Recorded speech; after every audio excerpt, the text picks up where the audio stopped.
One jet, 10,000 watts of raw electromagnetic power, and a $2 billion Russian defense system that went completely dark in seconds. The radar operators watching their screens had no clue if they were looking at real planes or digital phantoms.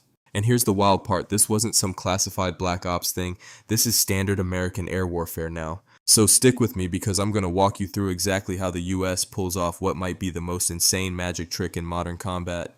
There are three core tactics that let American pilots blind pretty much any enemy air defense on the planet, and the first one is absolutely savage. It's called spot jamming, and the way it works is deceptively simple. The moment a Growler jet detects an enemy radar signal, it locks on and fires back over 10 kilowatts of focused energy straight at that dish. Picture someone pointing a blowtorch directly at your laptop screen. That's basically what's happening to that radar. 1 second the operator sees everything crystal clear, and literally the next second his entire screen goes pitch black. Now tactic number 2 is where things start getting seriously crazy. The Growler can actually conjure up fake fighter jets out of absolutely nothing. It intercepts the incoming radar pulse, scrambles all the data, and bounces it right back with false information baked in. All of a sudden the enemy radar lights up showing dozens of ghost jets swarming straight toward them. The radar operator freaks out and starts launching missiles at targets that straight up do not exist. Those missiles detonate in empty sky while the actual jets slip through without a scratch. But tactic 3, man, this one is the real game changer. Let's say an enemy missile somehow manages to lock onto an actual American jet. The Growler instantly generates a perfect digital twin of that aircraft. Same speed, same altitude, identical radar signature, the works. Once the enemy radar latches onto this fake signal, the Growler slowly pulls it away from the real jet.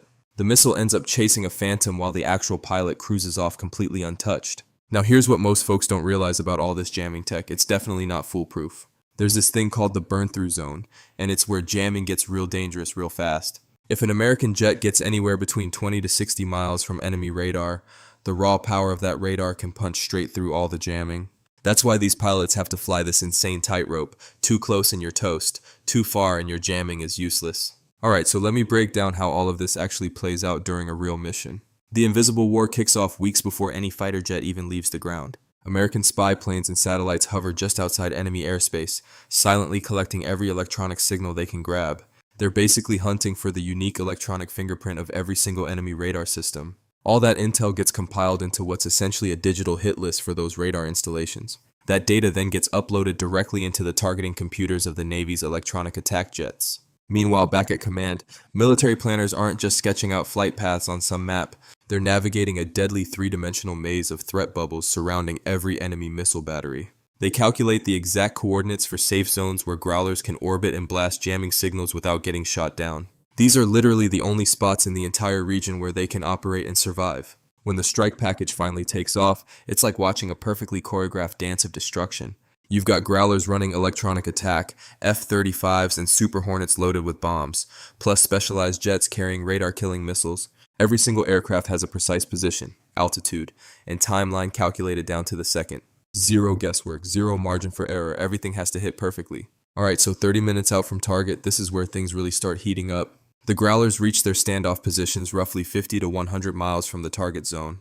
They unleash this massive wave of broadband noise that blankets every enemy early warning screen in the area. Everything those operators see suddenly transforms into thick electronic fog, completely useless. The goal at this point isn't hiding, it's about completely wrecking their ability to see the big picture. Now we're 15 minutes out, and the strike fighters push deep into the kill zone.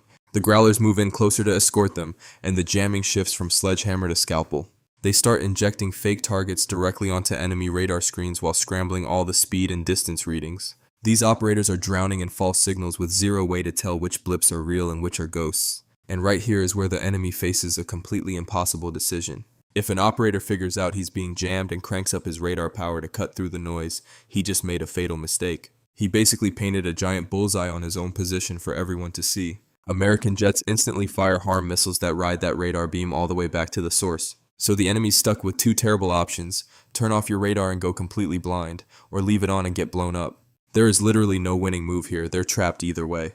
But hold up, the Growlers still aren't finished. While they're blinding the radars, they're simultaneously shredding the enemy's communication networks. They jam everything connecting the missile batteries to Central Command, cutting them off completely. Even if some random battery operator spots an American jet, he can't get clearance to fire or warn anyone. The entire air defense network basically dissolves into a bunch of confused, isolated outposts that can't coordinate anything. bombs away. But here's the thing, the danger isn't over when the bombs drop. As the strike jets pull up to escape, they're flying low, slow, and extremely exposed. The Growlers don't ease up for a single second during this critical phase. They keep blasting that deafening electronic scream, keeping the enemy totally blind until every aircraft clears the horizon. Only then do they finally pull back and head for home. Now let me show you what this actually looks like when it all comes together in real combat. In a recent operation, these Growlers proved exactly why American air power dominates the sky. Using a crazy mix of electronic warfare and cyber ops from space all the way down to ground level, the coalition pumped false data directly into enemy radar screens. Top-tier air defense systems that were supposed to be cutting edge got absolutely wrecked. And we're not talking about some outdated Cold War leftovers here. These were modern, sophisticated systems. But here's the brilliant trap that really sealed the deal on this operation. The US launched hundreds of MALD decoys, these tiny drones that look exactly like fighter jets on radar. To a panicked radar operator staring at a chaotic screen, these little drones are indistinguishable from actual F-15s. It looked like 50 fighter jets were screaming toward the capital all at once, total chaos. So the defenders launched everything they had at these decoys, burning through their entire missile supply on fakes. With the door kicked wide open, 5th generation stealth fighters sliced through completely undetected. We're talking F-35s and possibly even F-22 Raptors gliding through like actual ghosts. The entire air defense network wasn't just suppressed, it was systematically dismantled piece by piece. Now, electronic warfare isn't just limited to jets in the sky though. Let me tell you what went down when a Ford-class aircraft carrier entered the picture. Everyone said this particular airspace was completely locked down and untouchable. It was protected by Russian-made S-300 systems capable of knocking aircraft out of the sky from 150 miles away. These are seriously advanced anti-aircraft systems, definitely not something you mess around with. But during the operation, that whole myth of invincibility didn't just crack, it completely evaporated. The opening salvo didn't come from pilots or missiles, it came from pure physics.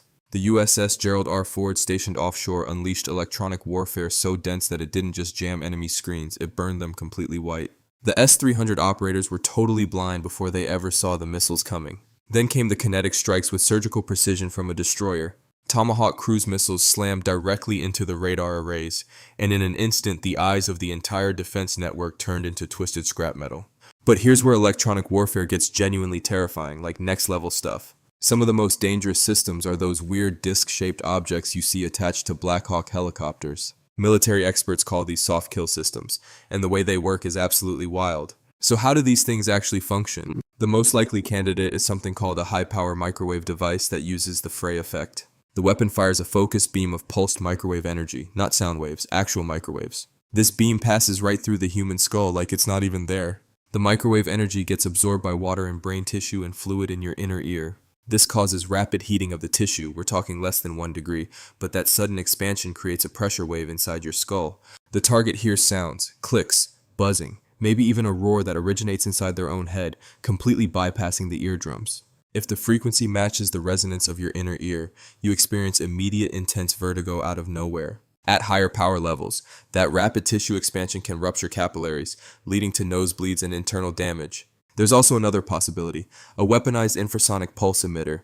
Instead of a continuous beam, this thing fires high-intensity slugs of low-frequency air pressure below 20 Hz, stuff you can't even hear. These waves travel through your body and match the resonant frequency of your internal organs. Your stomach, your lungs, they all start vibrating at frequencies they were never meant to handle. High-intensity infrasound causes cavitation, basically bubbles forming in your bodily fluids. When those bubbles collapse, they create tiny shock waves that damage tissue from the inside out. The target feels this intense vibration in their gut, leading to severe nausea, basically paralyzed with pain. Tactically, this technology works as the ultimate force multiplier. In reported operations, hundreds of enemy guards weren't taken out in a traditional firefight. They were incapacitated, sick, dizzy, and bleeding before any direct contact was even made. This allowed a small team of roughly 20 operators to walk virtually unopposed through a much larger force. No firefight, no casualties, just physics doing all the dirty work. So the next time you spot a helicopter with some weird disc-shaped thing attached to it, just know that device might be packing technology capable of neutralizing an entire army. Not with bullets, not with missiles, but by turning the enemy's own body against them. And that's exactly what makes American electronic warfare so dominant, the enemy never sees it coming. By the time they figure out what's happening, it's already over.